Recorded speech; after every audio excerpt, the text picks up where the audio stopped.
በመጨረሻም ሲጠበቅ የነበረው የሩበን አሞሪም ስንብት ይፋ ሆኗል። ማንቸስተር ዩናይትድ በእንግሊዝ ፕሪሚየር ሊግ 18 ወራት አሰልጣኝ ሩበን አሞሪም እየቀራቸው አሰልጣኙን አሰናብቷቸዋል እና በዩናይትድ ቤት ውስጥ ሲጠበቁ ከነበሩ ጉዳዮች ውስጥ አንዱ የነበረው አሰልጣኙ ሊሰናበቱ ይችላሉ። የመጨረሻው ጋዜጣዊ መግለጫቸው እጅግ በጣም ብዙ መልእክቶች የነበሩት ሩበን ከውጤትም ጋር በባሻገር ጋዜጣዊ መግለጫዎቻቸውም ጭምር ጥያቄ ውስጥ ሲገቡበት የነበረ እና ሰርፕራይዝ ያደረገን ይመስለኛል። በፍጹም በዚህ ወቅት ላይ ይሰናበታሉ የሚል ግምቶች አልነበሩም። 63 ጨዋታዎችን አከናውነው 24ቱን አሸንፈው 18 ጨዋታዎችን አቻ ወጥተው 21 ጨዋታዎችን ተሸንፈዋል። ዩናይትድ በሳቸው ስር 38% የማሸነፍ ስኬት አላቸው። ከሰር አሌክስ ፈርጉሰን በኋላ ዩናይትድ ቤት ውስጥ ከመጡት ዴቪድ ሞይስ፣ ሉዊስ ቫናል፣ ጆዜ ሞሪኒሆ፣ ኦሌ ጉናር ሶልሻየር፣ ራልፍ ራኒክ፣ ኤሪክ ቴናግ በኋላ በማሸነፍ ስኬታቸው ትንሽ የማሸነፍ ስኬት ያላቸው ወይንም 38% ብቻ ጨዋታዎችን ሲያሸነፉ የቆዩት አሰልጣኝ በዩናይትድ ቤት ውስጥ ተሰናብተዋል።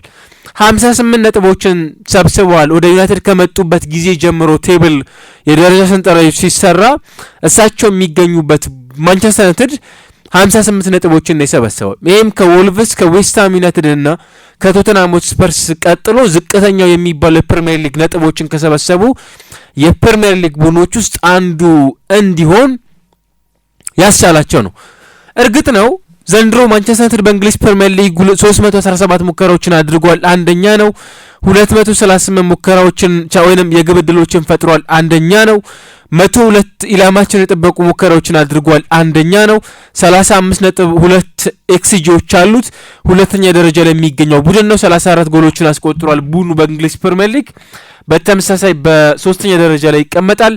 9 ወይንም አሁን ካስቆጠራቸው ጎሎች በ9 ጎሎች ከዚህ የላቀ ጎል ማስቆጠር የነበረበት ቡድን ነበር። ያ ሊሆን አልቻለም። ነገር ግን ሩበን አሞሪም መሰናበት ነበረባቸው ወይ? እኔ በቡድኑ በኩልስ የአሰልጣኞቹ ሹምሽር ብቻውን ውጤት ሊያመጣ ይችላል ወይ? ማንቸስተር ዩናይትድን በተመለከተ ባለፉት ጊዜያቶች ያከናወናቸው በሚገኙት ቆይታዎች የአሰልጣኞቹ ሹምሽር ብቻውን ውጤት ሊያመጣ ይችላል ወይ? ሩበን አሞሪም ትርፋማ ሊሆኑ ይችላሉ። 27.35 ሚሊዮን ፓውንድ ተጨማሪ ጉርሻ ያገኛሉ በዩናይትድ ቤት ውስጥ በመሰናበታቸው ምክንያት ኮምፐንሴሽን ፊ የሚከፈላቸው አሰልጣኝ ናቸው። ነገር ግን ዩናይትድ አሰልጣኞችን የማይታገስ ቡድን መሆኑን የተመለከትን ነው። አሰልጣኞችን በፍጹም የማይታገስ ቅድም ስናነሳቸው የነበሩት ምናልባት ራልፍ ራኒክ ትክክለኛ አንድ ነገር ጠቆም አድርገው አልፈው ነበር አይደለ?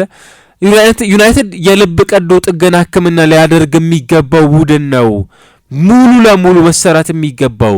አሁን ባለ ሁኔታ ግን ቡድኑ ውጤቶችን በተመለከተ ፍጹም ከውጤት ርቆ የተመለከት ነው። የአይደንቲቲ ጥያቄ የሚነሳበት፣ ጨዋታዎችን ባክ ቱ ባክ ማሸነፍ የሚገባው የሚሳነው፣ ክሊንሺቶችን ይዞ መውጣት ጭምር የሚቸገር ዩናይትድ በግዢዎቹም ጭምር ደግሞ ያልተሳካ ብለን የምናነሳው አይነት ቡድን የመጡ አሰልጣኞች በሙሉ የሚሰናበቱ ኢቨን ኢፍ የመጡ አሰልጣኞችም ጭምር ከነበሩባቸው በጣም ጥሩ ከሚባሉ የቡድን ቆይታዎቻቸው በኋላ በዩናይትድ ቤት ውስጥ መጥተው ፌል የሚያደርጉበትም ጭምር ቡድን እንዲሆን እያደረጉት ይገኛሉ። እና አስተዳደር ወይንስ ዩናይትድ ራሱ አሰልጣኞች ናቸው ችግር እየሆኑበት የሚገኘው? ሪሊ የዩናይትድስ አስተዳደር ከሆነ ባለፉት ዓመታት እያወጣ አይደለም ወይ የሚገኘው? በርካታ ገንዘቦችን ለዝውውሮቹ ፈሰስ እያደረገ የሚገኝ ቡድን ከሆነ ለምንድን ነው በዚህ ልክ ብሌም መደረግ ያለበት የሚለው ጉዳይም ጭምር በትልቁ ሊነሳ የሚገባ ይመስለኛል። እናም የሩበን አሞሪም ስንብት ግን ሰርፕራይዝ አድርጎናል። ባለፉት 3-4 ጨዋታዎች ብቻ ኢቫሉዌት ተደርገው ነው ወይ አሰልጣኝ የተሰናበቱት? ወይስ ከዚህ ጀርባ ሌላ ከእግር ኳሳዊ ምክንያቶች ውጪ ሌሎች ምክንያቶች አሉት የአሰልጣኙ መሰናበት? ትልቅ ጥያቄ መሆን ያለበት ይመስለኛል አይደለ? ምክንያቱም ሩበን አሞሪም ያጣውት ብራያን ኤምቤሞ ነው። የቡድናቸው ከፍተኛ ጎል አስቆጣሪ ነው። አማድ ዲያሎ ነው የቡድናቸው ከፍተኛ በፈጠራው ደረጃ ቁልፍ የሚባለው ተጫዋች ነው። ብሩኖ ፈርናንዴዝ ነው የቡድኑ ብቻ ሳይሆን የሊጉ ምርጡ አማካይ የምንለው አይነት ተጫዋች ነው። ሜሰን ማውንት ብዙ ወርክ ሬት ያለው ተጫዋች በስብስባቸው ውስጥ አጥተዋል። የእነዚህን ተጫዋቾች ማጣት እንዴት ነው በቡድኑ የቴክኒካል ዳይሬክተር፣ ስፖርቲንግ ዳይሬክተር፣ የቺፍ ኤክስኪዩቲቭ ብሎም ደግሞ የቡድኑ ሊቀመንበር ላይ መታገዝን ምርጫቸው ያላደረጉት? አንዳች በሩበን አሞሪም በኩል መተማመን እንደሌለ እየሰጧቸው ያሉት ጋዜጣዊ መግለጫዎች ትክክል እንዳልሆኑ፣ ለምሳሌ እኔ የዩናይትድ ማናጀር ነኝ ኮች አይደለሁም ያሉበት ጋዜጣዊ መግለጫ ብቻ ላይሆን ይችላል አሰልጣኙን እንዲህ አይነት ለስንብትም ጭምር የተዳረጉበት ምክንያት። ቀጥሎ ፍሌቸር የዩናይትድን የአሰልጣኝነትን ሚና ተረክቦ በቀጣይ የምንመለከተው አሰልጣኝ ይሆናል በዩናይትድ ቤት ውስጥ። ምናልባት አዲስ አሰልጣኝ ማን ሊመጣ ይችላል የሚለው ጉዳይ በቀጣይ ማጋራችሁ ነው የሚሆነው። ግን ሩበን አሞሪም በዩናይትድ ቤት ውስጥ ያልተሳኩ ጊዜያቶችን ካሰለፉ የማንቸስተር ዩናይትድ አሰልጣኞች መካከል አንዱ ሆኖ ተሰናብቷል በዚህ ቡድን ውስጥ ማለት ነው።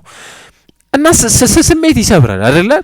በስፖርቲንግ የነበራቸው ቆይታ እጅግ በጣም አስደናቂ ነው።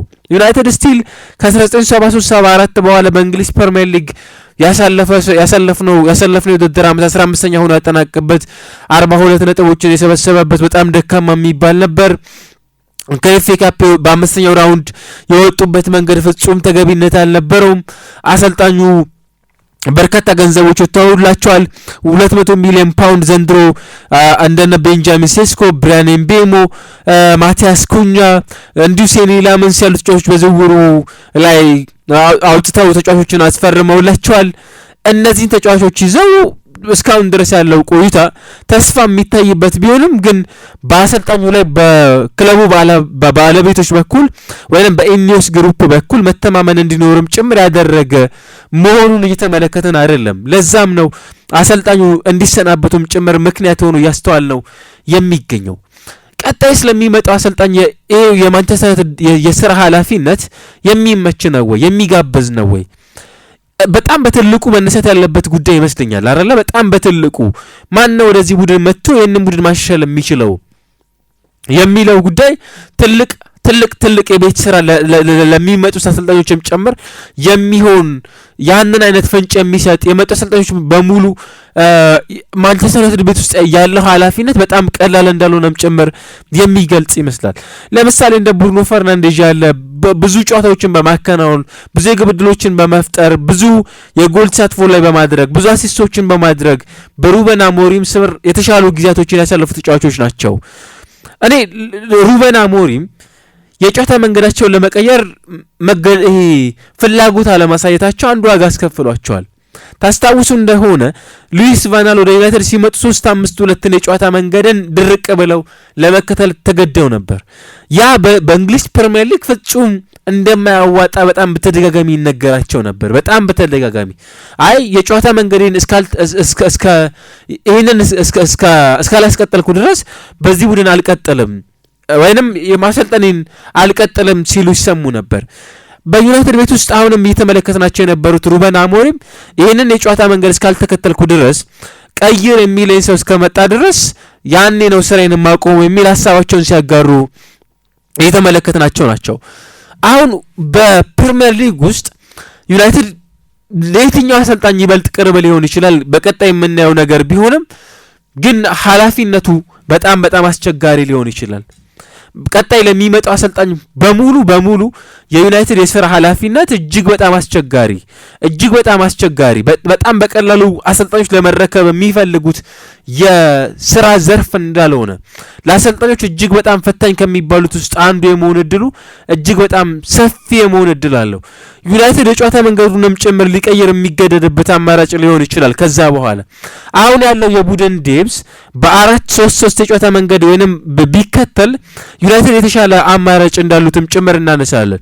ማቲያስ ዴሊክት፣ ሊዛንድሮ ማርቲኔዝ፣ ሄቨን በአንድ ቦታ መጫወት የሚችሉ ዮሮና ማጓየር አንድ ቦታ ላይ፣ ዳሎትና ማዝራይ በቀኝ መስመር ተመላላሽ ቦታ ላይ፣ ሉክሾ ዶርጉ ማላሲያ የግራ መስመር ተመላላሽ ላይ፣ ብሩኖ ፈርናንዴዝና ኮሊየር ከዛ ካዝሜሮና ማኑኤል ኡጋርቴ አንድ ቦታ ላይ፣ ሜኖና ሜሰን ማውንት አንድ ቦታ ላይ፣ ብራያን ምቤሞና ዲያሎ፣ ሴስኮ ዚርክዚና ማርቲን ኦቢ ከዛ ባለፈ ማቲያስ ኩኛና ሜሰን ማውንት አንድ ቦታ ላይ መጫወት የሚችሉ የዩናይትድን የመጫወቻ መንገድ ወደ ተለያዩ አይነት ቅርጾች መቀየር የሚችሉ የተጫዋቾች ሁኔታ ያሉበት ስብስብን እንመለከታለን።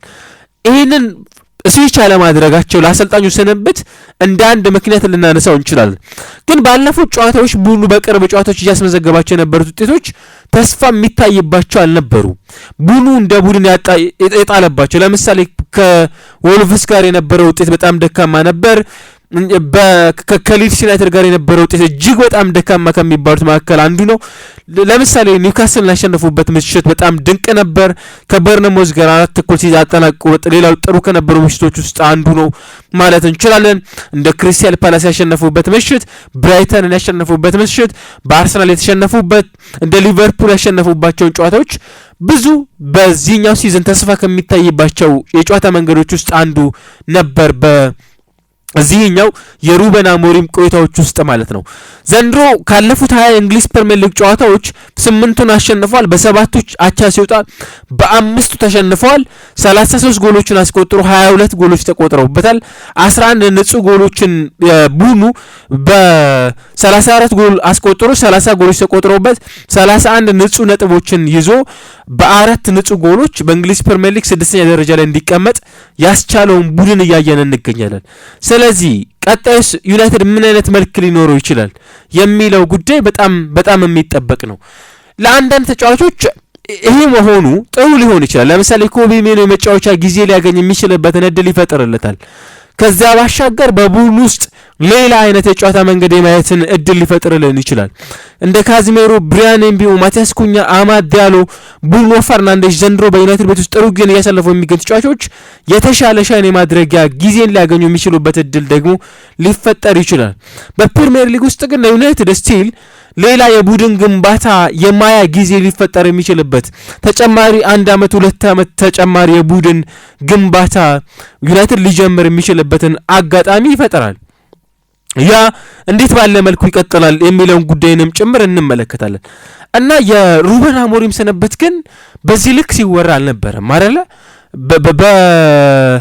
እጅግ በጣም በ72 ሳምንት ሰዓታት ውስጥ ይወሰናሉ እንዲህ አይነት ውሳኔዎች የሚል ግምቶች አልነበሩም ብዙዎቻችን ጋር የነበረውና ቮልካኖ ነው የፈነዳው ማለት ይቻላል በዚህ ቡድን ውስጥ የተመለከተነው ቆይታ። አሁንም ስቲል ማይክል ካሪኬንን በኃላፊነት ሲረከቡ በቀጣዮቹ ጊዜያቶች ውስጥ የሮበርቶ ዲዘርቢ፣ የዣቪ፣ ቶማስ ቱዌል፣ ኦሊቨር ግላስነር ቀጣይ በአሰልጣኝነት ኃላፊነት ውስጥ ይመጣሉ ወደዚህ ቡድን ተብለው የሚጠበቁ አሰልጣኞች ናቸው እና እነዛስ ቢመጡ ዩናይትድ መሻሻል ይችላሉ። ስቲል ቡድኑ ብዙ ደካማ ጎኖች የሉትም ወይ እናያለን። እና ቀደም ካነሳናቸው ከጆዜ፣ ከኤሪክ፣ ከሶልቻ፣ ከዴቪድ ሞይስ፣ ሉዊስ ቫናል፣ ሩበን አሞሪም በእነዚህ ሁሉ የአሰልጣኞች ምሽር ውስጥ አንድ በትክክል የሚታይ ለውጥ እና ጨዋታዎች አሰልጣኞችን ቢታገዝ ቡድኑ ለውጥ ማምጣት የሚችልበትንም ጭምር ቅጽበት ፈጥሯል ብለን በማንልበት ልክ ያስተዋል ነው የሚገኝ ቡድን እየተመለከተን እንገኛለን። ቀጣዮቹ የአሰልጣኞች ቆይታም ጭምር ለዚህ ቡድን አስጊ ሊሆኑ ይችላሉ እና ባልተጠበቀበት ወቅት አሰልጣኙ በዚህ ፍጥነት ይሰናበታሉ ተብሎ ባልተጠበቀበት ወቅት ከማንቸስተር ዩናይትድ ኃላፊነታቸው ተነስተዋል።